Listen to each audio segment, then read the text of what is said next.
वडोदरा के डेसर से एक खबर सामने आ रही है, जहां पर सोने के व्यापारी पर एक ग्राहक की ओर से धोखाधड़ी के आरोप लगाए गए हैं। दरअसल सोने चांदी के गहने बनाने वाले सोनी की ओर से ग्राहकों के लाखों रुपए उड़ा लिए हैं। ग्राहकों की ओर से अपना सोना देकर गहने बनाने के लिए सोनी को दिए गए थे। तब सोनी की ओर से ये सारा सोना जो है वो बेचकर पैसे ले लिए गए हैं। तब इस मामले के मद्देनजर ग्राहक की ओर से डेसर पुलिस थाने में शिकायत दर्ज करवाई गई। तब एक ग्राहक की शिकायत दर्ज करवाने पर तालुका में से सोनी व्यापारी के खिलाफ 10 से ज्यादा धोखाधड़ी की शिकायतें सामने आई। व्यापारी संजय चंपकलाल सोनी को देर रात को पुलिस ने अपनी हिरासत में लिया है। तब आपको बता दें कि 13 लाख रुपयों की धोखाधड़ी हुई है। अब तक ऐसी जानकारी मिल रही है। तब कई ग्राहक ऐसी आस जता रहे हैं कि उन्हें उनका सोना वापस मिलेगा, लेकिन सोनी व्यापारी की ओर से इस तरीके से विश्वासघात किए जाने के मद्देनजर वहां पर इस वक्त हड़कंप फैल गया है। हालांकि पुलिस इस मामले में आगे कार्रवाई कर रही है।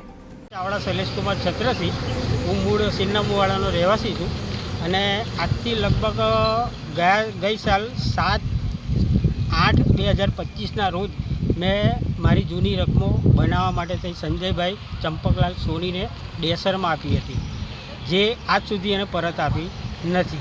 ફરિયાદ એટલે જ્યારે હું ત્યાં ગાડી જતો ત્યારે એવા એમ કહેતા કે ભાઈ તમે 2 દિવસમાં આલું 2 દિવસમાં આલું એમ કરીને આજે 7-8 મહિના થઈ ગયા, છતાં મને એક પણ રકમ એમને પાછી આપી નથી। મારી લગભગ 6.5 તોલા જેવું સોનું મારું લીગલી છે, જે મેં બનાવવા આપ્યું હતું। અને એના સિવાય એક સોનાનું પેન્ડલ છે અને મારા સિસ્ટરની એક લોકેટ છે 2 તોલાનું અને એક મારા ભાઈની ચેન છે। બધું થઈને લગભગ 10 તોલા જેવું થાય છે। हमसे जुड़े रहने के लिए हमारे YouTube चैनल को सब्सक्राइब करें और नई वीडियो की नोटिफिकेशन के लिए बेल आइकॉन को दबाएं।